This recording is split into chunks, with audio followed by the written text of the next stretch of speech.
Folks, this is vid number 18, and the title is Undercover. Roy and I carry out a 4-month investigation.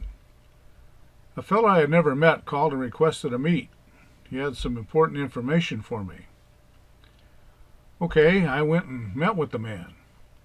His information was pretty interesting. It had to do with deer shooting for profit. I took detailed notes.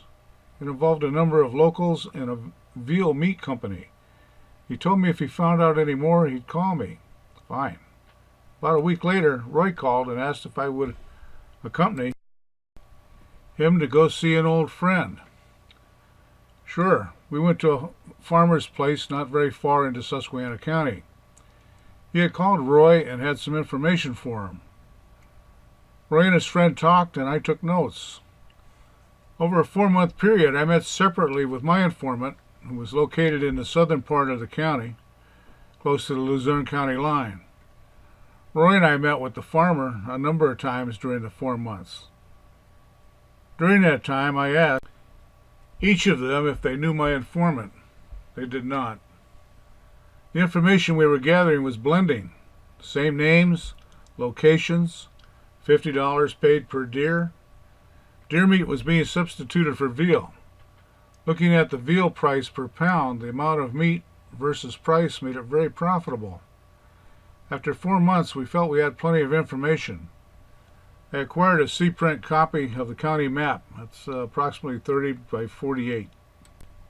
Using a highlighter and labeling locations, along with notes giving dates, times, etc., we agreed we should move this information to the next level. Roy couldn't get off, but I requested a meeting with the division supervisor and the division law enforcement supervisor. I met with them and the salaried officer from the neighboring Luzerne County district. We all knew each other as I worked with all the neighboring officers doing things like warrant serving, bear and beaver problems, etc. As I was laying out our information, the Luzerne County officer added that he had similar information that he had been gathering from a bar owner in the area. We were all in agreement that it warranted a closer look. The package went to Harrisburg. They told me if they took up the investigation, we wouldn't know about it until it came to an end, mainly for security of possible undercover operatives. About 6 to 7 months later, there was an announcement. 20 individuals in 9 states were arrested for interstate transportation of protected and illegally taken wildlife. It was a cooperative undercover investigation by the U.S. Fish and Wildlife Agency and the Pennsylvania Game Commission. Besides the deer, it turned out that striped bass were being transported by refrigerated truck from Delaware and Maryland to fine restaurants in New York City and Boston.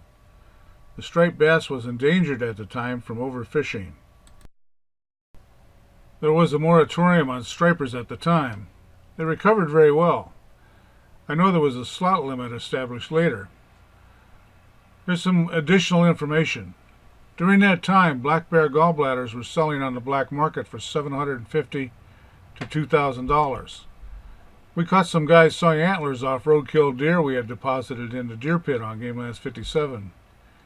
The Chinese would dry the bladders and grind up them and the antlers. I guess they snorted the dust. It supposedly increased sexual capability. An additional side note, a live red-tailed hawk went for $10,000 in Saudi Arabia. The royals enjoyed falconry, and that's what they were paying 30 years ago. This concludes the short story on undercover work. All the best, folks.